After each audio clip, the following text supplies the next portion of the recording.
Hi friends, మనం ఇప్పుడు హలేబీడుకి వెళ్తున్నాం. హలేబీడు బేలూరుకి 16 కిలోమీటర్ల దూరంలోను, జిల్లా కేంద్రమైన హాసన్కు 31 కిలోమీటర్ల దూరంలోనూ ఉంటుంది. హాసన్ నుండి ప్రతి 15 నిమిషాలకు బస్సు ఉంటుంది. ఫైనల్గా మనం హలేబీడుకి వచ్చేసాం.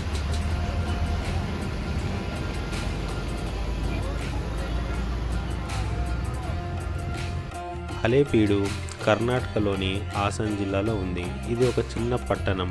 హలేబీడు బేలూరు శ్రావణ బెళగోలను కర్ణాటక పర్యాటక శాఖ వారు స్వర్ణ త్రికూటంగా పిలుస్తారు.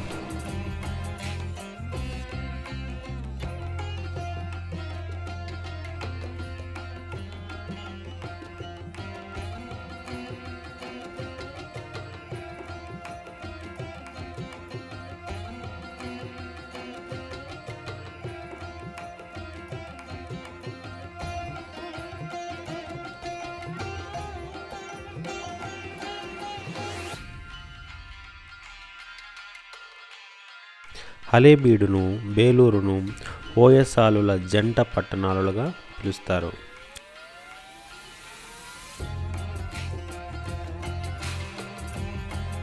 హలేబీడు బేలూరు జిల్లా కేంద్రమైన హాసన్కు అతి సమీప చిన్న పట్టణాలు.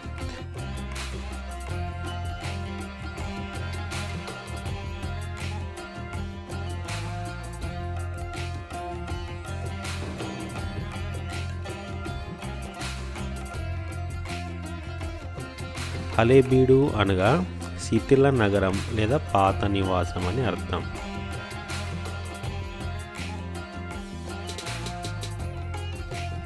దీనికి పూర్వం దొర సముద్రం లేదా ద్వార సముద్రం అనే పేర్లు ఉండేవి.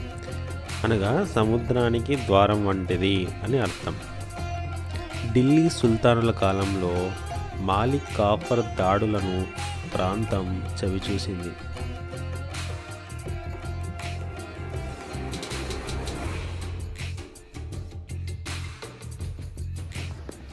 హాయ్ ఫ్రెండ్స్, ఇవి ఉన్నాయి కదా ఫ్రెండ్స్, ఇవి ఏనుగులు ఫ్రెండ్స్. ఇంగ్లీష్లో ఎలిఫెంట్స్ అంటారు ఫ్రెండ్స్, హిందీలో తెలుగు ఫ్రెండ్స్ ఏమంటారు. ఇవి ఇక్కడ 1200 పైన ఎలిఫెంట్స్ ఉన్నాయి. ఎలిఫెంట్స్ లేవు ఫ్రెండ్స్, ఎలిఫెంట్స్ సంబంధించిన పిక్చర్స్ ఉన్నాయి, అవి శిలలు ఉన్నాయి ఫ్రెండ్స్. ఇవి 1200 పైన ఉన్నాయి. 1200 పైన కూడా ఏవి కూడా ఒకే షేప్లో ఉండవు ఫ్రెండ్స్, మీరు చూడవచ్చు ఫ్రెండ్స్. అప్పుడే అనేక శిథిలాలు ఇక్కడ మిగిలిపోయాయి. అందుకే దీనికి హలేబీడు అంటే శిథిల నగరం అని, పాత నివాసం అని పేరు స్థిరపడింది. దీని చరిత్ర చూస్తే ఈ హలేబీడు 12 లేదా 13 శతాబ్దం మధ్యకాలంలో ఓయసాలుల రాజ్యానికి రాజధానిగా ఉండేది.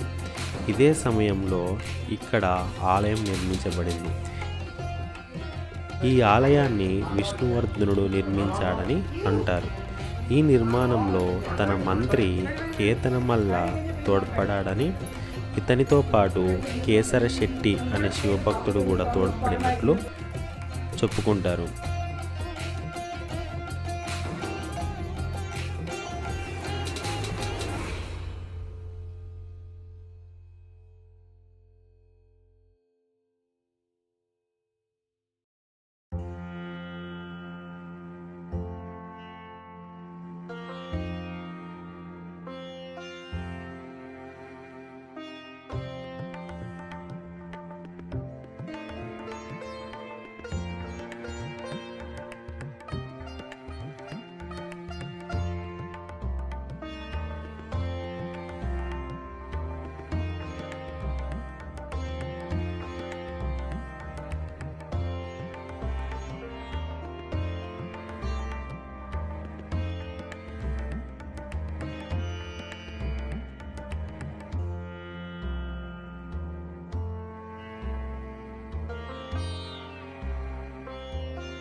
ఈ 2 శివలింగాలకు ఎదురుగా 2 పెద్ద నందులు ఏర్పాటు చేశారు.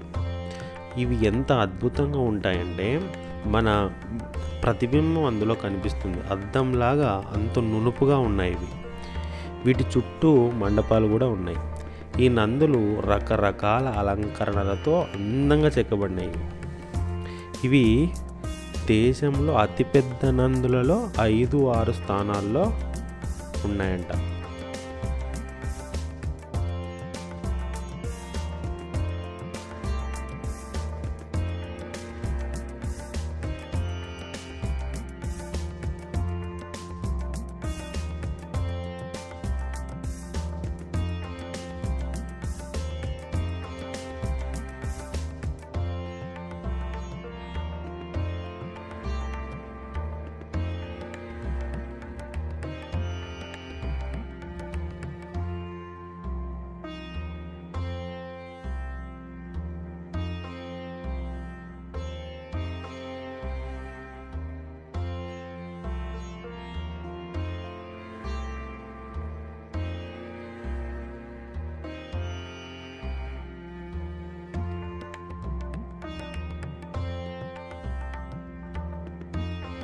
ఈ నిర్మాణం 1160 ప్రాంతంలో పూర్తయిందని అనుకుంటూ ఉంటారు. ఢిల్లీ సుల్తానుల కాలంలో మాలిక్ కాఫర్ దాడులను ఈ ప్రాంతం చవిచూసింది. ఈ దాడులతోనే ఇది శిథిలమైపోయింది. ఇక్కడ అనేక ఆలయాల సముదాయం. ఇక్కడ ప్రధాన ఆలయం ఓయసాలేశ్వరాలయం. ఇది ద్వికూటాలయం. ఇందులో రాజా ఓయసాల పేరు మీదుగా ఒకటి, రాణి శాంతలదేవి పేరు మీదుగా మరొకటి 2 శివలింగాలను ప్రతిష్ఠించారు. అంటే ఒకే గుడిలోనే 2 శివలింగాలు ఉంటాయి. ఒకటి రాజుదని, ఇంకొకటి రాణిదని. అట్లా దాన్నే ద్వికూటాలయము అంటారు. అంటే ఒక్కో గుడిలో 2 గర్భగుడులు ఉంటాయి. వీటికి ఓయసలేశ్వరుడని, శాంతలేశ్వరుడని పేరు. రాజు చేసే శివలింగానికి ఓయసలేశ్వరుడు అని అంటారు. రాణి చేసే శివలింగానికి, ఆ శివలింగానికి పేరు వచ్చేసి శాంతలేశ్వరుడు అని అంటారనమాట. ఈ 2 శివలింగాలకు ఎదురుగా 2 పెద్ద నందులు ఏర్పాటు చేశారు.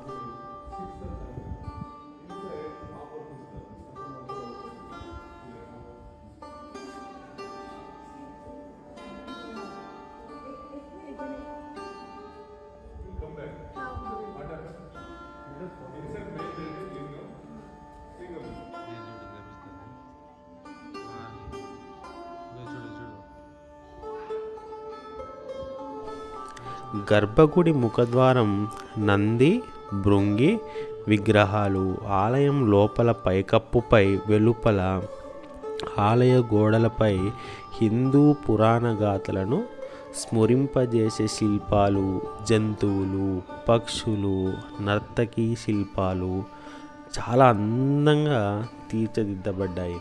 ఇక్కడి శిల్పాలు, కళాకృతులు ఓయసాలేశ్వర శిల్పశైలికి నిలువెత్తు అద్దాలు.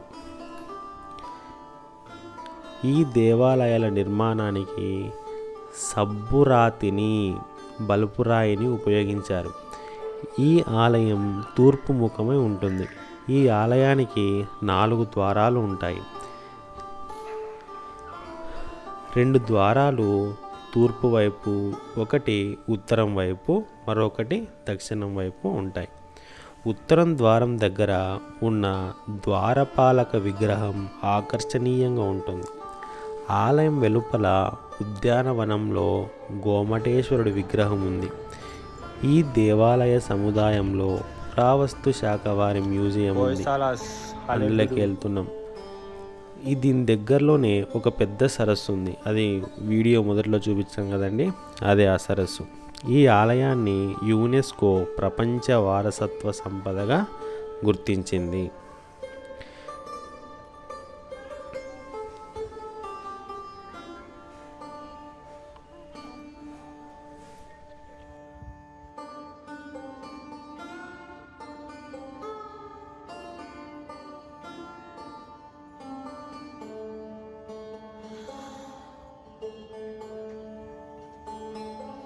తీసుకో బ్యాగ్ తీసుకో ఇట్లా ఇటు తీసుకో తీసుకో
ఈ హలేబీడు దగ్గరలో పుష్పగిరి అనే దేవాలయం కలదు. ఇది గుట్టపైన కలదు. అక్కడికే మనం వెళ్తున్నాం. అదే ఇది.